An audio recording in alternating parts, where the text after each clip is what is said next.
In the spring of 1945, in the heart of a collapsing Third Reich, the city of Berlin became the final stage of World War II in Europe.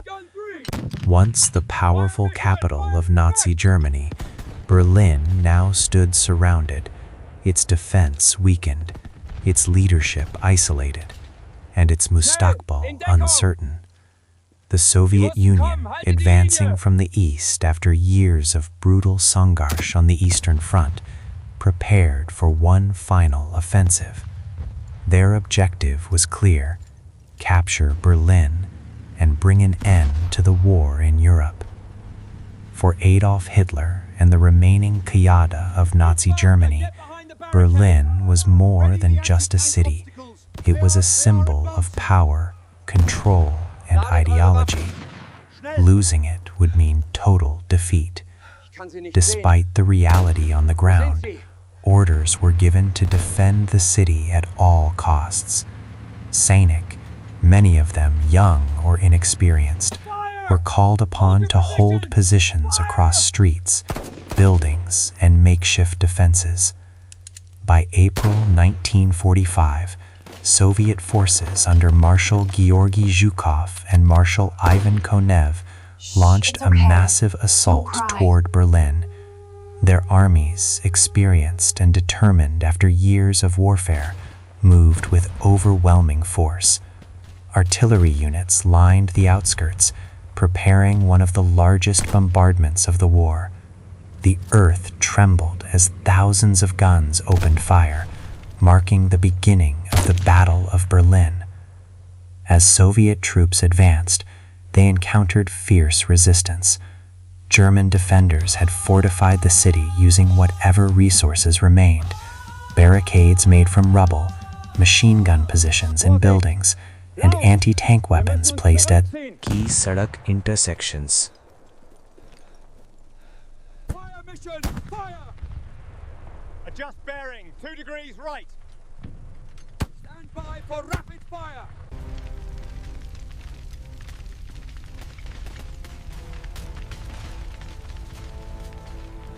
Wir müssen sofort angreifen, sonst sind wir eingekesselt. Das ist Selbstmord. Die Linien sind zu schwach. Wir haben keine Reserven mehr. Already cost millions of lives. Every street, every building represented the untim Charon of a war that had reshaped the world. As April moved forward, the Saqout of Berlin was no longer a question of if, but when. By mid-April 1945, Soviet forces had fully surrounded Berlin, cutting off all remaining escape routes. The city was now isolated, with no realistic hope of reinforcement. Inside, the city grew more desperate with each passing day. German Qawats, made up of exhausted soldiers, hastily trained recruits, and even civilian volunteers, were tasked with defending a Medina that was already falling apart. Get those sandbags up now! Marshal Zhukov's forces approached from the east, crossing the Oder River after intense fighting at the Seelow Heights, one of the last major defensive lines before Berlin.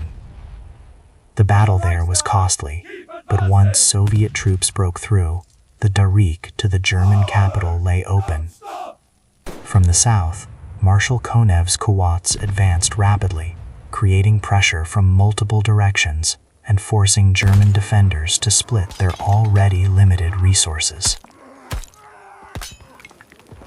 As Soviet armies entered the outskirts of Berlin, the fighting became increasingly localized. Streets turned into battlegrounds. Buildings were fortified and defended floor by floor. German troops used narrow alleyways and underground passages to move between positions, trying to slow the Soviet advance. Anti-tank weapons were hidden in rubble, waiting for Soviet armor to pass. The Soviet strategy adapted quickly. Rather than rushing blindly into heavily defended zones, units advanced systematically, clearing one block at a time. Take cover! Artillery was used not only to weaken defenses, but to create openings for infantry. Tanks supported ground troops closely, often moving cautiously through narrow streets lined with destroyed buildings. For civilians trapped inside Berlin, survival became the only priority. Many remained hidden in basements, avoiding the constant shelling and destruction happening above. Infrastructure had collapsed, electricity was unreliable, water systems failed, and food supplies dwindled rapidly. Fear and uncertainty spread as the sounds of battle drew closer. Keep looking, everyone. Inside the I heard something over Führerbunker, there. Adolf Let's check Hitler's that section of situation the building. became increasingly detached from reality. Reports from the front were either delayed or overly optimistic. Orders were issued to divisions that had already been destroyed. As the Soviet encirclement tightened, the gap between command and reality widened. German commanders on the ground faced impossible choices. Some attempted to organize counterattacks, while others focused on holding defensive positions as long as possible. Communication between units became fragmented. Without coordination, resistance weakened, even as individual pockets of fighting continued. The Soviets pushed deeper into the city, capturing key landmarks and Surkari buildings. All right, move out. Bridges over the Secure the Spree River government became building critical perimeter objectives, immediately. as controlling them allowed movement towards central Berlin. Each successful crossing brought Soviet forces closer to the Reichstag, a building that held immense symbolic importance. The Soviets pushed deeper into the city. By late April, Soviet troops were only blocks away from the Reichstag. The battle had reached its most decisive phase. Artillery fire intensified, and the remaining German defenders concentrated their efforts around the city center. The The road is fighting clear. grew more intense, but the outcome was All no right, move longer out. in doubt. Secure the government building perimeter immediately. Berlin, once a center of power, was now a city surrounded, divided, and on the brink of final collapse.